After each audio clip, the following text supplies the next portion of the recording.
মুহররম মাসে সংঘটিত নবীদের মাধ্যমে আম্বিয়া কিরামদের মাধ্যমে ঘটনা যেগুলো ঘটেছে এর দুটি বলেছি। 3 নম্বর হযরতে নূহ আলাইহিস সালাম, যাকে সানি আদম বলা হয়, দ্বিতীয় আদম বলা হয়, নূহ আলাইহিস সালাম।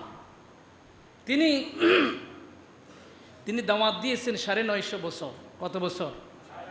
আসতে বলবেন না, কয়শো বছর? মাত্র 80 জন লোক কালেমা পড়েছে, হেদায়েত প্রাপ্ত হয়েছে। 950 বছর দাওয়াত দিয়ে কালেমা পড়েছে মাত্র 80 জন। একজন নবী, একজন রাসূল।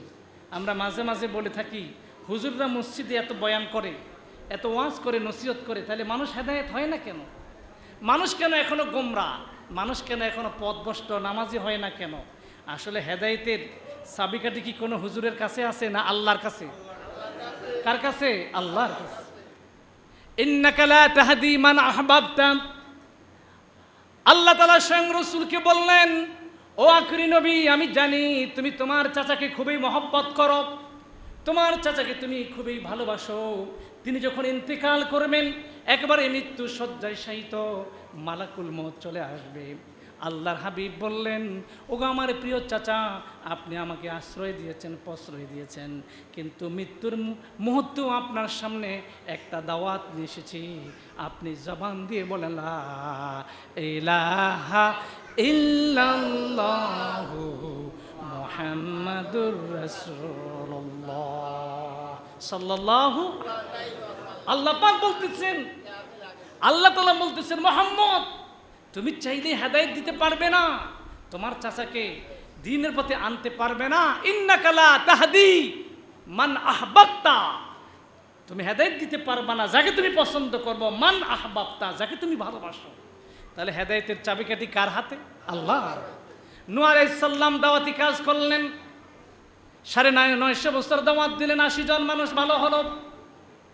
আল্লাহ পাক নূহ আলাইহিস সালামকে বললেন, নূহ রে, এরা তোমার দাওয়াত প্রত্যাখ্যান করেছে, তোমাকে নবী হিসেবে অস্বীকার করেছে।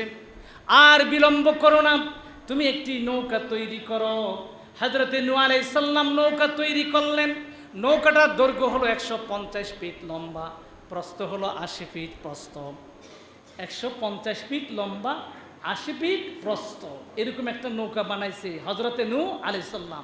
মহাপ্লাবন শুরু হয়ে গেছে, ঝড় তুফান শুরু হয়ে গেছে, ভূমিকম্প শুরু হয়ে গেছে, সারা পৃথিবী পানিতে তলিয়ে গেছে। আল্লাহু আকবার বলবেন না? নূহ আলাইহিস সালাম এবং তার অনুসারীরা ওই নৌকার উপরে উঠেছে।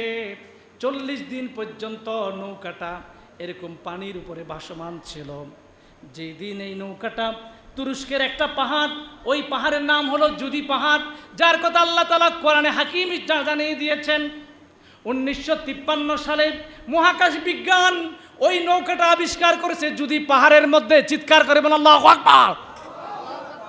1953 সালে, কোরআন বলেছে 1000 বছর আগে। বিজ্ঞান সায়েন্স সেটা গবেষণা করে বের করেছে 1953 সালে। নূহ আলাইহিস সালামের নৌকা 150 ফিট লম্বা, 80 ফিট প্রস্থ। আপনাদের খারাপ লাগে? খারাপ লাগে? এই দিক দিয়ে যেন কারা কারা কথা বলতে চাচ্ছে, কথা বলতেছে। খারাপ লাগলে ছেড়ে দিচ্ছি নাকি? প্রিয় মুসল্লি ভাইরা, সম্মানিত মুসল্লিয়ানে কেরাম, খারাপ লাগলে বলুন, অসুবিধা নাই। আমাদের আলোচনা করার এত বেশি ইচ্ছেও নাই। আমরা প্রফেশনাল বক্তা। বাংলাদেশের বাহিরে আলহামদুলিল্লাহ ওয়াজ করি, মাঠে ময়দানে, শুধু মসজিদে না। আলহামদুলিল্লাহ, আল্লাহ পাক তৌফিক দেন, বলেন আমিন। 40 দিন পরে মূসা আলাইহিস সালাম এবং তার 80 জন উম্মত অনুসারী ওই নৌকা থেকে যেই দিন নামলেন এবং মহাপ্লাবন বন্ধ হয়ে গেছে, ওই দিনটা ছিল 10 মুহররম। সুবহানাল্লাহ বলবেন না?